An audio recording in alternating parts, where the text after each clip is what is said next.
ሃይ እንዴት ናችሁ? ይሄ ልጅ ሳልፈልገው ነብይ እያደረገኝ ስለሆነ አዳምጡትና ምላሽ ትሰጥበታለን። እባክህ በዚህ ልክ ግን ደንቆሮ አትሁን። ወላሂ ደደብ የሚል ቃል አይገልጽህም ማለት ምንም ማታቅ ደደብ ነገር ቃል እንደማ እንደ ኢትዮጵያ የቃላት ድክመት ችግር አለብንና ስለዚህ ምን እንደሰማችሁት ነው። ደደብ ደንቆሮ ምንም አታቅም። በነገራችን ላይ በእስልምና ደደብ ወይንም ማህይም መሆን ነብይ ያደርጋል።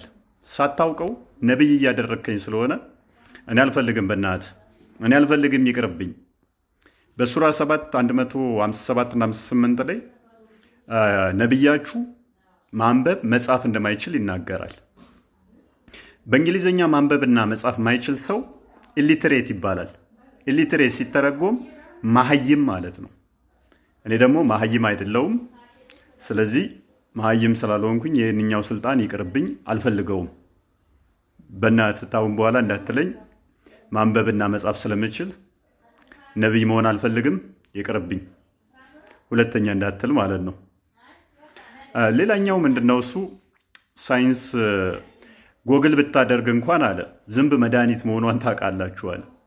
ወገኖቼ ዝንብ መድኃኒት ነች ተብላችሁ እንደ ሎው ግሬድ ላይ የተማራችሁት ወይንስ ትራኮማዞት? ምክንያቱም ዝንብ አንድ ትራኮማ ስለምታስተላልፍ ትራኮማዞት እዛ ፓርት ላይ ዝንብ በሽታ ነው ታስተላልፋለች የሚለውን መድኃኒት ታስተላልፋለች ወይንም መድኃኒት ትዛለች ብሎ ነው ያነበበው የሰውዬ። አሜዚንግ።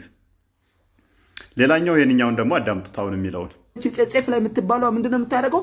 ክንፏ እንኳን ማለት ነው እንደ ሌሎች ዝንቦች ሁለት አይደለም አንድ ነው።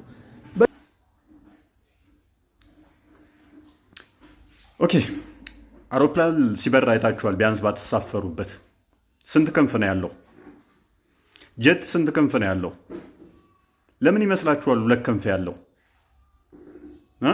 ለምን በአንድ በቀኝ ብቻ አይሆንም? በግራው ባይኖር ምን የሚፈጠር ይመስላችኋል? ይሄ በቃ ቀላል ነገር ነው፣ ማብራራትም አያስፈልገም። ግን ባላንስ ግዴታ ነው። ግራም ቀኝም ክንፉ መኖር አለበት። ወፎች በአንድ ክንፍ ብቻ መብረር የሚችሉ ይመስላችኋል? የሚበር ፍጥረት በአንድ ክንፉ ችሎ መብረር የሚችል ይመስላችኋል? ማንኛውም በራሪ ባላንስ የሚያደርገው ሁለት ክንፍ ሲኖረው ነው። ለምሳሌ አንድን አሞራ አንዷን ክንፍ ብመቱባት በአንድ ክንፏ ችላ በፍጹም አትበርም። ምክንያቱም ባላንስ ማድረግ አትችልም። አየሩን ስቀዝፍ ስትቀመጥ ወይንም ስትተኛ ክንፏ አንዱ ላይ ይደራረባል ማለት አንድ ክንፍ ነው ያላት ማለት አይደለም። አንድ ክንፍ አላት ማለት አይደለም። ስትቀመጥ አንደኛው ክንፍ ሆዷ ላይ ይጣበቃል ወይንም አንድ ይመስላል ማለት ስትበርም አንድ ክንፍ ነው ያላት ማለት አይደለም።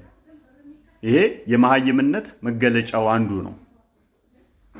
በተረፈ ለእንደዚህ አይነት ሰው ብዙ ምላሽ አያስፈልግም። ግን ኮፒ ሊንክ ብታደርጉልኝ ደስ ይለኛል። አካውንቴ ጥሩ ሁኔታ ውስጥ አይደለም።